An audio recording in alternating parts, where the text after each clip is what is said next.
Welcome back to Expulse Travels Diary Family ไม่กวยนะตาในล้านนะทวนริวดาเร่ Expulse Travel Diaries Family เขาของเราไม่กวยนะตาอาศัยให้ motorcycle ตะกมนะ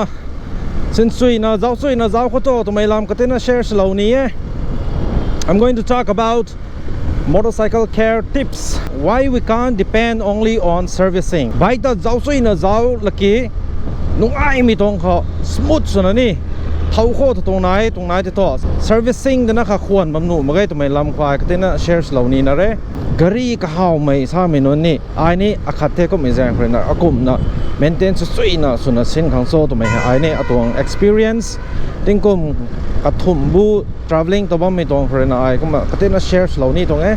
the thing that I'm going to share today with you is based on my limited experience and some of the best practices that I have learned how to maintain my bike ไอ้นะใส่ shares เหล่านี้ไม่ให้นี่กำมันกระแสไกลเราละเกะไทยเราก็ไม่แท้ก็นั่นนั่นเองนะเจ้าเราต้องไม่กังเขาไบค์เส้นมาใหม่นนนี่แท้เส้นมาใหม่นนนี่แท้ก็มั่มเส้นท่อเส้นมาใหม่ก็คนเขาเตาทุกรีนายก็มั่มเป็นดีแท้ผมนี่ก็ไม่ตรงไอเดียให้นี่ก็แชร์แล้วแต่เมื่อกี้นะครับก็ติดนัสเนแกงไม่ละเตาปุ่งไงแต่นั่นลุมไหม number one เขาหายกรีหายน้องไอ้นะสมูทสนะนี่บ่อยน้อยเท่าซูนะเท่าโคตรงไหนจะท่อ engine oil ตัวบ้าไม่หายกันสารสินไม่ตาเท่ servicing record เขา 5,000 เราคนนี้หน่วย 4,000 เราคนนี้หน่วยกรีคนไหนเท่านี้ 10,000 เราคนนี้หน่วยก็ไม่โจ้เกี่ยวกับไม่แต่ควรมองความรำมันก็ให้แต่ตั้งมาคนน่ะเส้นไม่กำเท่าไงไม่ได้ at least 500 ก็ไม่นี่ 1,000 ก็ไม่นี่กระตัวกรีรำเท่าคนนี้นายเท่ It is advisable not to wait for the service interval and to cross the limit of that also. And my advice from my experience is better to go early, about 500 kilometers or even 1,000 if you have made a heavy ride on your bike. ตัวบิแซงคริสโตตัวไม่กันเขานี่ servicing หากุมสุนียนละเกี่ยนี่กันจานะ engine oil เส้นมารับกลางเขา engine seize สมัยขนาดน่ะกันลงเขาปราบ breakdown สุดไปในเท่าด้วยจะมากรับตัวน่ะก็เลยตักกังไม่กังเขาฮะกระตัว pressure ตัวน่ะไม่ตัวน่ะ engine seize สุดไม่นี่ไหน engine seize รับกลางเขาก็เลยตัดหนุ่มมาให้ไทยไม่เก่งขวางจามสุดไปในเท่กันลงหนุ่มมาให้ engine ปราบ breakout สุดเลยเกี่ยก็ไว้น่ะเส้นตะขังในเท่ I have experienced the engine seize and one of the reasons is because of late servicing and besides I miss those smooth rides. The more I delay, the more I am compromising with my smooth ride experience. กันไหนไม่เขาเจนสุดทันละกี้เท่าด้วยกับเราใหม่เจนสุดทันไม่หาย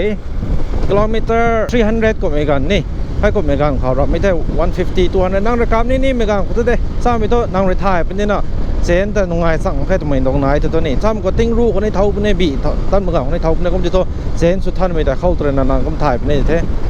บุตรนาใกล้มองว่าเท้าไว้ตรงไหนตัวเมนเทนสุขตัวใหม่ของแท้ cleaning ฮะก็ไม่ได้เกี่ยเจนลิวให้ท่อเจนให้สุดท้ายเราก็ในตรงไหนจะตัวนี้เจนท่อ at least ลิวสมัยหาก็มันก็ได้กระทุ่มรักสนุกแต่เจนสุดท้ายดัดบ่าวนี่เจนสุดท้ายก็ต้องเต้นอะไรราใหม่นะให้แต่กุมเราก็ได้จะกุมไม่ได้บ่นี่ engine oil เลยให้อ่ะกริวนะก็มานั่ง maintain สมัยก่อนพอนั่งตรงกรีกัดทันก็มานี่กัดทันของสุดเส้นทับไว้ได้ปะเนี่ยใช่ไหมถ้ากัดทันเพราะจริงๆแต่กัดเต้นน่ะ smooth สั่งได้เหมือนกันนะก็มาทับไว้ห้างน่ะเท่าเป็นได้ตรงไง It is advisable to clean the chain. It is advisable to clean the chain, especially when it is muddy and filled with dirt. When you put the engine oil before the service interval and maintain your chain cleanliness and chain lube, I can guarantee you're going to have one of the smoothest ride ever, no matter what bike you are traveling at the moment. Third thing that I check is the tire pressure. Especially before the long ride, I check the tire pressure because it has something to do with the mileage and also with the performance. Saying as saying that happened to tire pressure, the check so my tire pressure the sub low way to make gangกรีตัดไม่ตัวนี้ performance ตัวนี้กายเป็น pick up กันอยู่นี่กายเป็นก็มันเก็บ mileage นี่ก็มาซับซ้อนนะกันอยู่ กายไม่ต้องตีไปเนี่ยมันใส่กันไหนแต่พุงนี่ไม่ต้อง pressure ไหนกันขั้นตัดไม่ต้อง pressure ไหนคนเมื่อกี้กันขั้นตัดเนี่ยปวดพุงตัดไม่ต้อง pressure แต่ก็มาเจ้าสุยนะเจ้าไม่ตาเท่ให้จะจ้ารับตัวเราไม่กัง performance นี่กายเป็นเท่ relating with that the quality of the tire especially in a long distance going through the tarmac road the gravel road the muddy road it is very important to have a good quality of tire run out so it is posing quite a big risk to our right ก็ไม่แซงเลยนะ tire ให้กายไม่กันเขาแซงกายเขาตัดปุ่นนี้แซงซี่เขาตัดปุ่นนี้บุ๋ยหวยเราเขาตัดปุ่นนี้นี่กายไม่เป็นได้เท่าไม่เขาแต่ฟังงูไม่เขา quality of the brake ให้กายไม่ตาย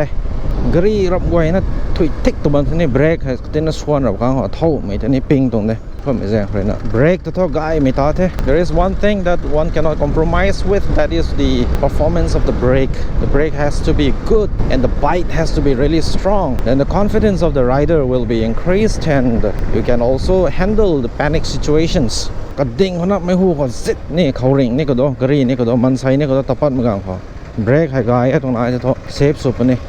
ก็มือตรงไหนจะต้องซิดแล้วเกี่ยงนะการเก่านะกับปั้นนะผมสินี่เอาไปมักตรงนี้ก็รีแต่ก็มันลวงนี่ตรงให้เท่ๆมีปูตระนาใส่ของท่อลอยไม่ชกกันนี่เท่ These are some of the best practices that I have learned in my riding experience and that I found it very helpful you can also comment it below to enrich each other ตรงนี้นะไทยบูไม่ไทยเฮียนไม่ไกลไม่นายที่นี่คอมเมนต์เราปัวถ้าตรงก็มาไทยซ้ำนะก็ไทยกรีครับก็บำบายนะบำไกของไอ้ไม่ไหวนะเจ้าเราไว้ตรงไหนจะต้นนี่ตรง weather ใส่เราเอากบำไกบ่ทำไมจะนี่คอมเมนต์จะเราปัวอาซ้ำตรงไฮแสงเข้าไทย36 degree เขาบำแม่ไล่เท้าไว้จะตะเต้นนุ่งไงใหม่แทบพวนนี่ก็เต้นนักเกินแต่นะนั่นเดี๋ยวนี้ก็มาบำไกตรงโซ่ไม่หาก็มาคอมเมนต์คนนี้ที่ไกลเราปัว it's very hot